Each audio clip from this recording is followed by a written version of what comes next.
শরীয়তের মারিফতের পালা চলছে। মারিফতের ভূমিকা নিয়ে চমৎকার ভাবে বেশ কিছু গান, কিছু কথা বলে গেলেন। একটি গান করলেন রব কোথায় তোর মাবুদ কে বা জানলা কামেল মুর্শিদ ধরে তৌহিদ সাগরের নিচে রূপ দিলে মন পাবি তার। ভালো গান। গানে কি বললেন? তোদের ঘরে লাগাও চাবি মুর্শিদের পর্যন্ত ধরে তাহলে পাইতে পারো যদি সে দয়া করে ওয়াল দমে পাবা তারে ওয়াজেবুল ওজুদের ঘরে। অন্ধ চোখে চশমা দিলে দেখা যায় কি খুদার রূপ, তোমার সায় রূপে রূপ মিশিয়া বসে থাকবে সাপসি। আবার আধার ঘরে জ্বালাও বাতি কামেল পীরের সঙ্গ ধরে। অন্ধ লোক কি বুঝতে পারে প্রদীপেরই ঠিকানা, সকলে কি বুঝতে পারে চিকুন পানি রচনা। ফকির আহমদের তালের ডুঙ্গা ডুবলো শুকনা বালুর চরে।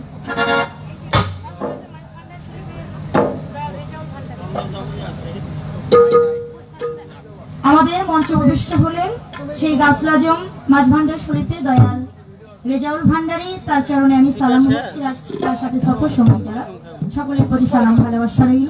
ধন্যবাদ। এবার আসি, গান ভালো, কথা ভালো, সবই ভালো, তবে সব কথাই ভালো লাগছে, একটা কথার মধ্যে একটু কেমন কেমন আছে। সেটা কি বলে? শরীয়তের নামাজ রোজা হজ যাকাত এগুলো ইবাদত কর্ম, এগুলো করতে হবে। আমি বলেছি শরীয়ত তরিকত হাকিকত প্রত্যেকটার ভেতরে আমি আছি, তবে এই মারফতটার ভেতরে আমি যাইতে পারি না, কেন আমার পালাটাই তো বিভক্ত করে দেওয়া হয়েছে।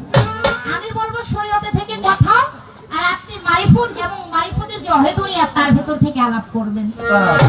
তবে এখানে আমি কথাটা বলে গেছিলাম যে মারিফতের ভেতরে যে অন্তর্নিহিত সত্তা সেগুলো আপনি আমাদেরকে আজকে বোঝাইবেন, আপনার নাকি।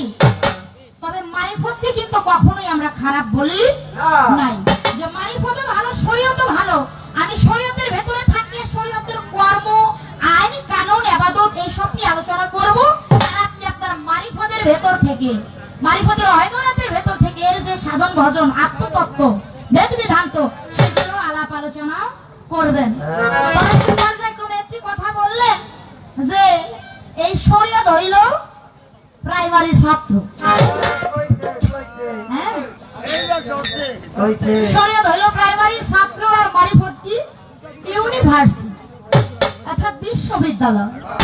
তো ইউনিভার্সিটি এখন সে হচ্ছে ইউনিভার্সিটির শিক্ষক, প্রফেসর বলে নিজেকে দাবি করতেছেন। এখন আবার কইতেছে যে প্রাইমারি যে ছাত্র হইলো পোলাপান, আর ভার্সিটি সে বিশাল বড় শিক্ষক হয়ে গেছে। পোলাপানের লগে শিক্ষকের লগে আর কিসের পাল্লা? আচ্ছা, পোলাপানের লগে শিক্ষকের লগে যদি পাল্লাই না হয় তাহলে আজকে পাল্লাটা দিল কি আর লেগে?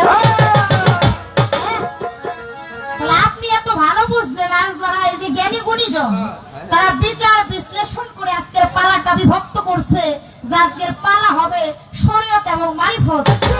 এরা কি না বুঝে পালাটা দিল, নাকি অজ্ঞাত অবস্থায় পালাটা দিল? মানে আমি বুঝতেছি না কিছু।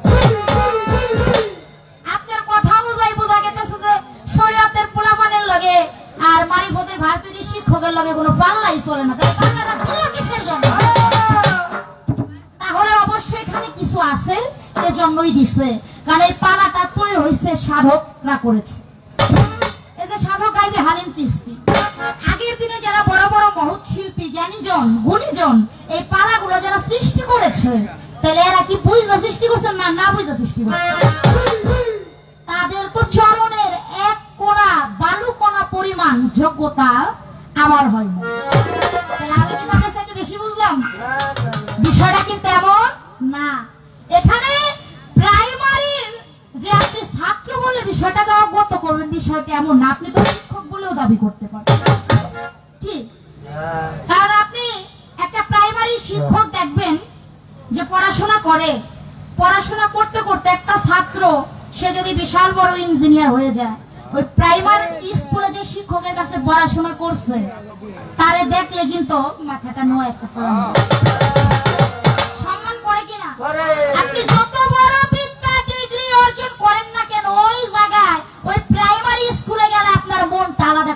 হয়ে যাবে। ছোটবেলার স্মৃতিচারণ, এখান থেকে আমার শিক্ষাটা শুরু। আপনি প্রাইমারিতে যদি না পড়তেন, আপনি ভার্সিটিতে কখনোই যাইতে পারতেন বুড়া ডেঙ্গে গাছ খাইবার জন্য নাকি ফকির সাহেব? সাবধান, অত সহজ না। হ্যাঁ, মুখে বলা সহজ, কিন্তু কর্মটা তো সহজ না। আপনি প্রাইমারিটাকে যদি সম্মান দিতে পারেন, তাহলে ভার্সিটিতে গিয়ে আপনি সম্মান পাবেন। আর আপনি সম্মান যদি দিতে না জানেন, আপনি কিসের সম্মানের আশা করেন? সম্মান দিলে সম্মান পাওয়া যায়। প্রাইমারিতে বলে ভক্তি করলে পুনরায় এক সময় ভক্তি পাওয়া যায়। আগে ওই আদব কায়দা ভক্তিটা আগে নিজের ভেতরে স্থাপিত করতে হবে। এখন প্রাইমারি বলে যে আপনি অবজ্ঞা করবেন, ছোট করে দেখবেন বিষয়টা তা না, তাহলে বুঝতে হবে আপনি যত বড়ই হন, আপনার ভিতরে ওই ভক্তিটা আদবটা নাই। আর যদি আপনি হ্যাঁ প্রাইমারি, তবে হ্যাঁ এটা শিক্ষা করে আসছি বা এটা আমাদের করতে হবে, আপনি যদি এরকম একটা কথা ওজনধারী কথা বলতেন, তাহলে আপনি যেই জায়গার মানুষ, আপনার কথার সাথে কাজের সাথে আপনার পালার অভিনয়ের সাথে জায়গাটা মিশছে। আপনি একটা পর্যায়ে অবহেলা করে দিতেছেন যে শরীয়তের পোলাপান গোলাগে ভার্সিটির শিক্ষকের কিসের পাল্লা, একটু কেমন কেমন হয়ে গেল। সে বলছে আমি ওদিকে যাইতে চাই না। তবে একটা কথা মনে রাখেন, আপনি ভার্সিটিতে পড়েন আর বাংলাদেশ পড়া শেষ করে বিদেশে যাইয়া আপনি পিএইচডি করে আসেন এক একটা সাবজেক্টের উপরে, তবে আপনার প্রাইমারির যে হাতে খড়ি সরিও সরিয়া 1 2 ABCD এগুলা যদি আপনার ভেতরে সাহিত্য না হয়, আপনি অত দূর কোনোদিনও যাইতে পারবেন না। আগে আপনার শ্রদ্ধা আনতে হবে, ওই জায়গাটা আপনার আগে ভালোবাসতে হবে। হ্যাঁ, ওই জায়গাটা ভালোবাসলে শ্রদ্ধা করলে আপনি অনেক দূরে যাইতে পারবেন। তদ্রূপ আমার শরীয়তের ইবাদত, পাঁচখানা 5 ওয়াক্ত নামাজ, রোজা, হজ, যাকাত, কালেমা, এই 5টা স্তম্ভ ঈমানের সহিত আপনার করতে হবে। তারপরে আপনি মারিফতের ভজন সাধন সবকিছু করেন। কি আমার দয়াল নবী আগে শরীয়তের ইবাদত করছে না? করছে। নামাজ পড়ছে না? পড়েছে। মাওলা আলী শরীয়তের ইবাদত করছে না? নামাজ পড়ছে। প্রত্যেকটা ওলিয়া উলিয়া দেখবেন, মাজার দেখেন, প্রত্যেকটা মাজারের পাশে একটা করে মসজিদ আছে। আছে কি না? তাহলে বুঝতে হবে মারিফত আছে, মারিফতের সাথে সাথে আবার শরীয়তের কর্মর জায়গাটাও রেডি। আপনি করেন, আপনি মারিফতের গুপ্তে ইবাদত করে ফানা ফিল্লাই বাকা ফিল্লাই পৌঁছায় যান, এখানে আমার কোনো সমস্যা নাই। তবে আমার শরীয়তের কর্মগুলোকে আপনি সম্মান দিতে হবে, এগুলোকে সাথে রাখতে হবে। এগুলোকে বাদ দিয়ে আপনি কখনোই ওই মারিফতের উচ্চ মাকামে পৌঁছাইতে পারবেন না।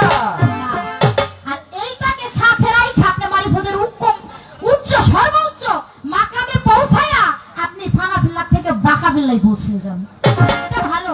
আর ওই জায়গায় আপনি যদি আমাদের আজকে কর্ম করে কথা বলে বুঝাইয়া নিতে পারেন, আমরাও তো যাওয়ার জন্য প্রস্তুত।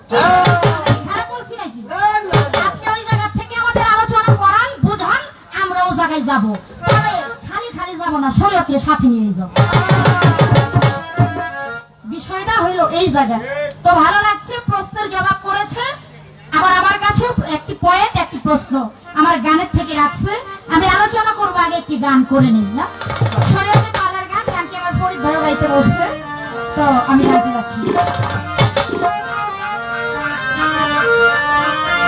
ওই বাজে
না থাকে